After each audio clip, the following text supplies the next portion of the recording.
Good morning, welcome to the channel. It is a beautiful day here in North Carolina. I'm out here at sunrise and my goal today is to photograph a Dickcissel. I haven't photographed one yet this year and I'm really excited to be out here. There hasn't been a lot of them reported here in North Carolina, and I'm kind of nervous about this because the last time I did a show where I went out and looked for a bird, I never found it. There's a link to that video above. But today, I feel my luck changing.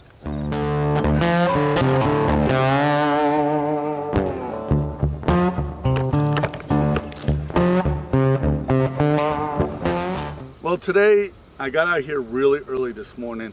I wanted to get out here before first light. We have this beautiful fog here, and that's going to act like a filter to filter out any kind of harsh light. So if I can get that bird with the sun pointing at it and this nice filter going on, I should get some really beautiful pictures. I am running my ISO a little higher than I normally do. I'm running at 1600. That's giving me about 1,000th of a second shutter speed, and I want a little faster shutter speed just in case I need it. I don't know what else I'm going to run into here. I might run into some hummingbirds, might get a chance to get some flying birds. So I am keeping my eyes open for other birds while I'm doing this, but that Dickcissel is my #1 goal.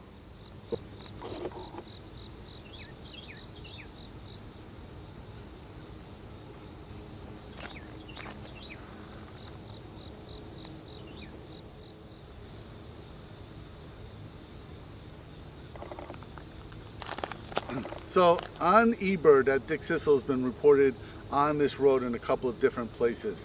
And it's kind of frustrating because you don't know which one to hang out in and where to stay. But where I am right now is I'm at the top of this hill here. I'm in a giant agricultural field. This is a soybean field here. And this little area where I am now, the soybeans have kind of gone to crap.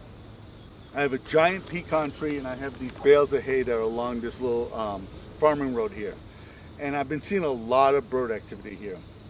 So my gut feeling tells me that if there are other birds here, that Dickcissel will be here. So what I'm going to do is hang out here for a little while and see what I can run into here. I have a little bit further I can go down this trail, but not much further. So I think my best option for right now is to hang out here.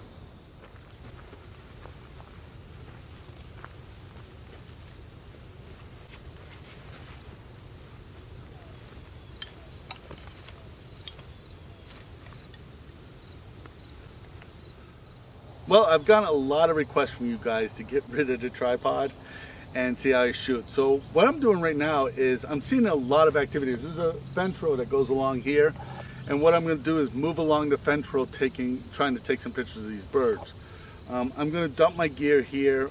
If you notice, it's way up here, and I know I've gotten comments in the past about worried about people stealing my stuff when I leave it behind. I'm not worried about anybody stealing my stuff because where I am right now, there's nobody else. The other thing is I'm putting it up like this so that this is an active farm. Somebody's actively farming this area. So if the farmer comes down here, hopefully if he sees this, he won't run it over.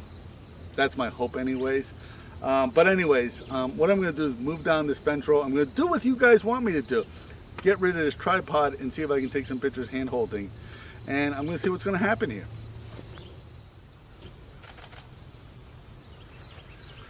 The first bird I photographed today is a common, it's not common, it's a Carolina wren, which is a very common bird here in North Carolina.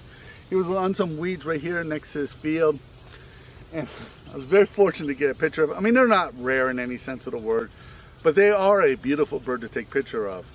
And I'm just glad I was able to get the picture.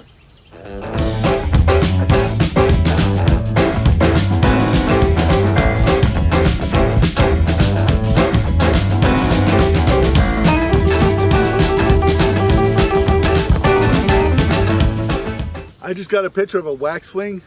This is an unconventional bird here in North Carolina. They do breed here in the Piedmont, which is the center part of the state, but most of the breeding of waxwings are in the mountain. So the birds that we normally see here are birds that either didn't breed during the breeding season or juveniles that are coming down from the mountain. So it is exciting getting their pictures. There's no way that you can predict where they're going to be or when they're going to take their pictures, but That's bird number 2, a waxwing. I gotta tell you, this little hedgerow here, I haven't gone very far from where I left my gear, and this hedgerow is turning into a very productive place to take pictures.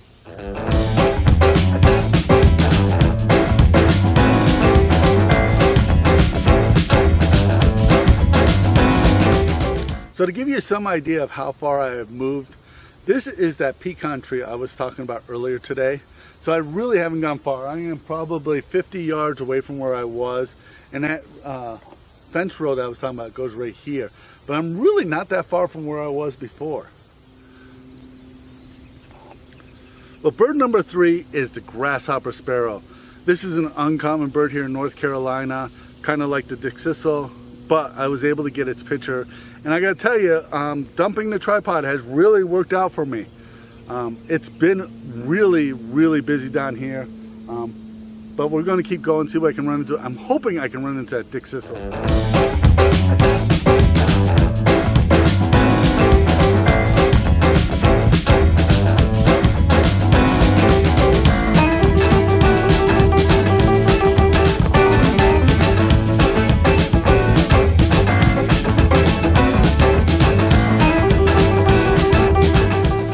Well, bird number, I think it's 4, it might be 3, is a yellow warbler. This is an incredible bird for me to photograph. I have never photographed a yellow warbler in North Carolina before, and this has just been exciting here. It's just walking along this hedgerow has been incredible. I can't tell you how, what is that, 3, 4 uncommon birds I have photographed today.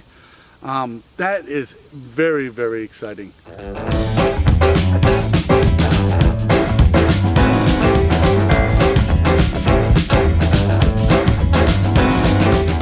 To tell you the truth, I have lost track of how many birds I have photographed today. The blue grosbeak is one of my favorite birds I've ever photographed, simply because as I was learning about birds, I photographed this bird and then learned what it was later. So that kind of exciting. I really thought it was an indigo bunting when I photographed it, but it was a blue grosbeak. And the big tell for a blue grosbeak is the fact that it has black wings and indigo bunting do not. And the blue grosbeak is a little bit bigger than indigo bunting. This bird is very dependent on fire. It can utilize agricultural areas like I am in now, but it is much more prosperous in areas where there is common burning. So that's just a knowledge for you. Fire isn't always bad, but blue grosbeak is definitely a win for the day.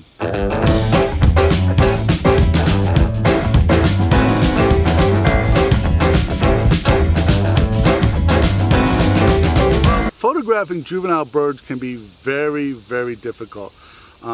This photograph I think is the Dickcissel, but I'm not 100% sure. I'm going to definitely have to have some of my birder friends take a look at it. But this is definitely, if this is the Dickcissel, that would be like, this is a grand slam home run today. It's just been an incredible day. And even if it's not a Dickcissel, it's still been a really good day out here. I've had an incredible time out here. Again, this area that I'm in right now has been very slow for birding over the last 6 weeks or so because of summer, and now with the migration starting to kick off, I think that these birds are getting ready for migration. They're just excited, they're flocking up with other birds. So you know, also the other thing is they're trying to fatten up for winter. So this has been a win all the way around. So I hope you enjoyed this video.